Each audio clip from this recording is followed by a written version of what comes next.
Baik, terima kasih. Bismillahirrahmanirrahim. Assalamualaikum warahmatullahi wabarakatuh. Perkenalkan, nama saya Sukron Wahyudi dengan NIM E1B020154. Di sini saya akan mempresentasikan hasil kerja saya mengenai tentang ontologi atau hakikat dari Pancasila sebagai filsafat.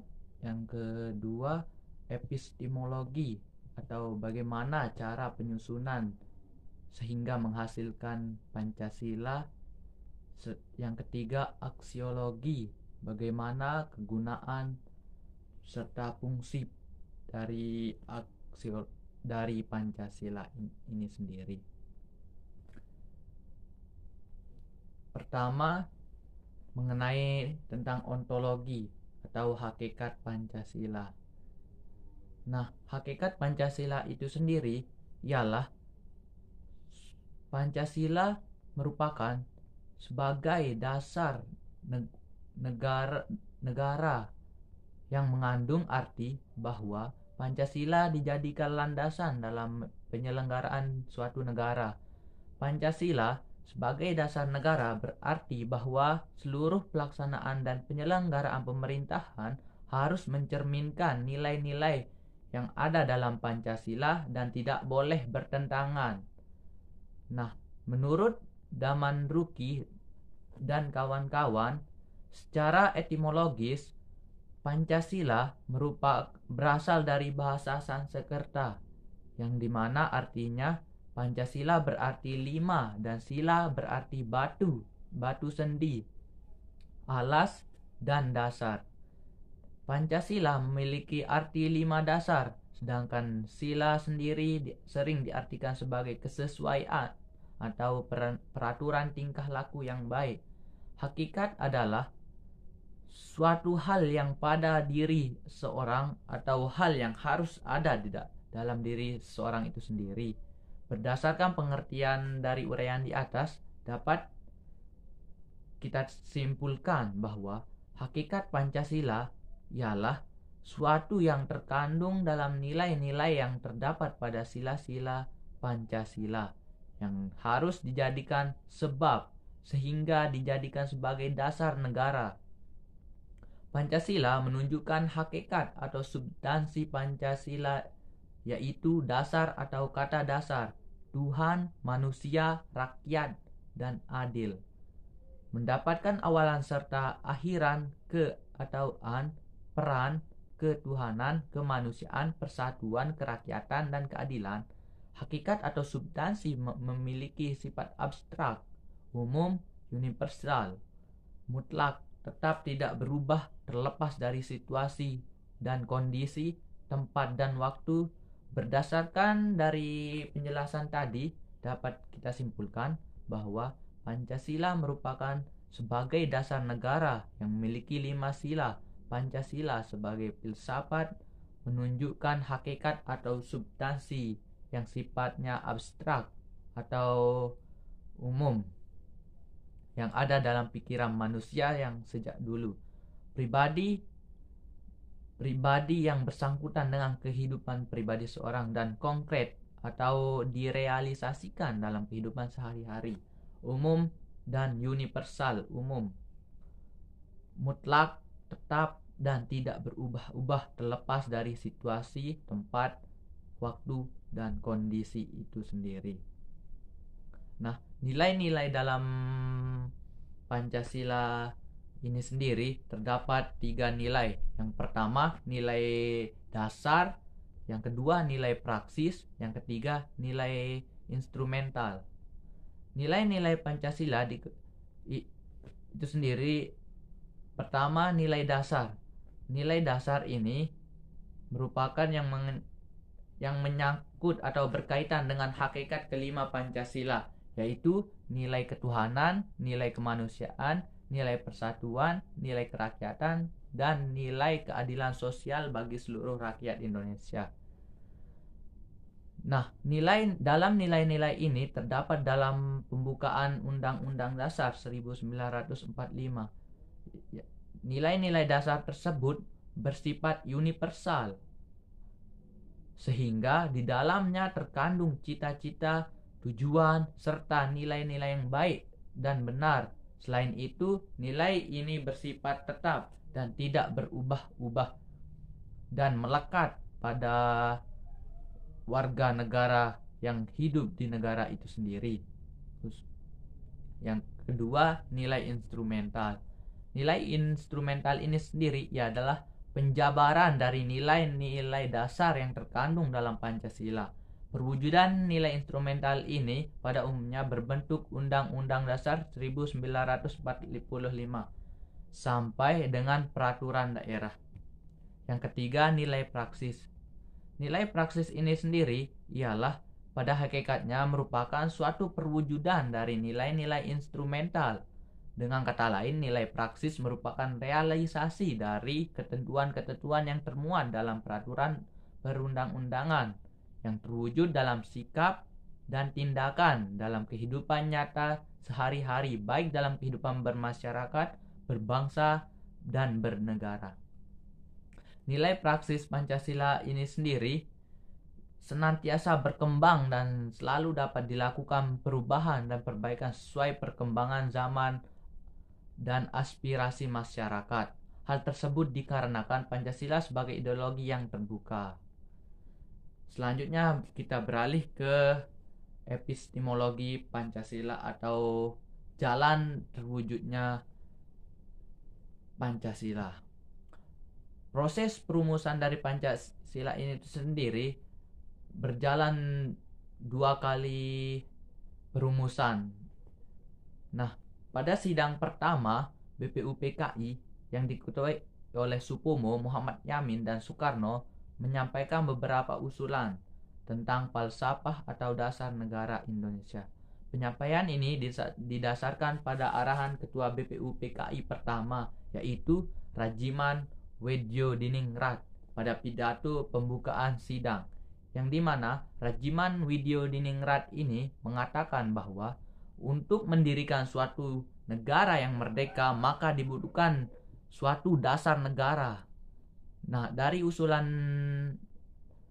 dasar negara Muhammad Yamin pada tanggal 29 Mei 1945, di mana Muhammad Yamin menyampaikan usulan pertamanya di depan sidang BPUPKI pertama, yaitu mengenai tentang pertama usulan lisan pertama peri kebangsaan, yang kedua peri kemanusiaan, ketiga peri ketuhanan, yang keempat peri kerakyatan, dan yang kelima peri kesejahteraan rakyat. Usulan lainnya yaitu pertama ketuhanan yang Maha Esa, kebangsaan persatuan Indonesia, yang ketiga rasa kemanusiaan yang adil dan beradab, dan yang keempat kerakyatan yang dipimpin oleh hikmat kebijaksanaan dalam permusyawaratan perwakilan, dan 5 keadilan sosial bagi seluruh rakyat Indonesia. Usulan dasar dari Supomo tanggal 31 Mei 1945 itu, menurut Supomo, negara Indonesia merdeka adalah negara yang dapat mempersatukan semua golongan dan paham perorangan, serta mempersatukan diri dengan berbagai lapisan rakyat, sehingga terjadilah sidang BPUPKI yang kedua, yang dimana Supomo turut menegaskan bahwa negara Indonesia merdeka bukan negara yang menyatukan dirinya dengan golongan terbesar, melainkan dalam masyarakat tidak menyatukan dirinya dengan golongan yang paling kuat. Pada tanggal 1 Juni 1945, Soekarno menyampaikan pidatonya mengenai dasar negara yang merdeka. Ia memberikan usulan yang berbentuk filosofis Grundslag atau Welschow, yaitu fundamen filsafat, pikiran, jiwa, hasrat yang mendalam demi mendirikan negara yang kekal dan abadi. Sehingga Pancasila ditetapkan sebagai dasar negara Indonesia pada tanggal 18 Agustus 1945 oleh Panitia Persiapan Kemerdekaan Indonesia atau PPKI pada sidang pengesahan Undang-Undang Dasar 1945 yang menghasilkan sila-sila yang sekarang, yaitu ketuhanan yang Maha Esa, yang kedua kemanusiaan yang adil dan beradab, yang ketiga persatuan Indonesia, yang keempat kemanusiaan yang adil dan yang keempat kerakyatan yang dipimpin oleh hikmat kebijaksanaan dalam permusyawaratan perwakilan, yang kelima keadilan sosial bagi seluruh rakyat Indonesia. Selanjutnya kita beralih ke aksiologi Pancasila. Aksiologi Pancasila merupakan nilai kegunaan dari Pancasila sebagai dasar negara oleh warga negara itu sendiri. Pancasila sebagai dasar negara Indonesia dan pandangan hidup bangsa Indonesia merupakan sebuah tuntunan bagi setiap elemen negara yang wajib dijadikan sebagai pedoman atau falsafah dalam berbangsa dan bernegara. Fungsi dan peranan Pancasila terus berkembang karena Pancasila merupakan ideologi yang terbuka yang dapat digunakan dalam setiap zaman, asalkan tidak bersinggungan dengan nilai-nilai yang ada dalam Pancasila. Fungsi dan peranan Pancasila itu sendiri terus berkembang sesuai dengan tuntutan zaman, sehingga Pancasila mempunyai predikat yang menggambarkan fungsi dan peranannya. Adapun fungsi dan peranan Pancasila sebagai dasar negara ialah pertama, Pancasila sebagai dasar negara merupakan suatu azas kerohanian yang meliputi suasana kebatinan atau cita-cita hukum, sehingga Pancasila merupakan suatu sumber nilai, norma, atau aturan serta kaidah baik moral maupun hukum negara yang dimana menguasai hukum dasar baik tertulis dalam Undang-Undang Dasar maupun yang tidak tertulis, sehingga kompensi dalam kedudukannya sebagai dasar negara. Pancasila mempunyai kekuatan mengikat secara hukum. Pancasila berfungsi dan berperan sebagai dasar untuk mengatur jalannya pemerintahan negara atau penyelenggaraan negara itu sendiri. Pancasila sebagai dasar negara terdapat dalam pembukaan Undang-Undang Dasar 1945 alinea keempat dan sebagai landasan konstitusional. Selain itu, Pancasila ini juga menjadi pandangan hidup untuk bangsa Indonesia itu sendiri. Fungsi Pancasila ini sebagai pandangan hidup bangsa atau way of life mengandung makna semua aktivitas kehidupan bangsa Indonesia sehari-hari harus disesuai dengan sila-sila dari Pancasila, mulai dari hal yang sederhana dalam kerukunan lingkungan keluarga sekitar rumah sekolah hingga lingkup yang lebih luas lagi seperti antar suku, pulau, dan negara.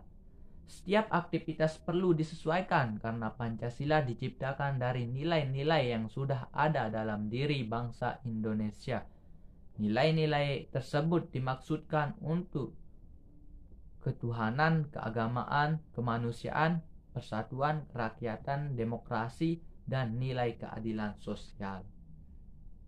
Selain itu, Pancasila juga berperan aktif sebagai jiwa bangsa Indonesia. Pancasila sebagai jiwa bangsa Indonesia ini lahir bersamaan dengan adanya bangsa Indonesia dari sejak zaman dulu hingga zaman sekarang. Pancasila berfungsi dan berperan memberikan gerak atau dinamika serta membimbing ke arah tujuan guna mewujudkan masyarakat Pancasilais. Pancasila sebagai jiwa yang lahir bersamaan dengan adanya bangsa Indonesia, sehingga Pancasila memberikan corak yang khas pada bangsa Indonesia dan tidak dapat dipisahkan dari bangsa Indonesia, yang merupakan ciri khas yang dapat membedakan bangsa Indonesia dari bangsa yang lain. Baik, dan yang terakhir kita akan membahas tentang bagaimana gambaran umum tentang filsafat Pancasila itu sendiri. Filsafat Pancasila di sini ialah bagaimana kita mencari suatu yang sebenar-benarnya dalam konteks Pancasila itu sendiri sebagai dasar negara untuk menjadi pedoman kehidupan berbangsa dan bernegara. Oleh karena itu, filsafat Pancasila di sini kita dituntut untuk lebih mengkaji bagaimana nilai-nilai yang ada dalam Pancasila dengan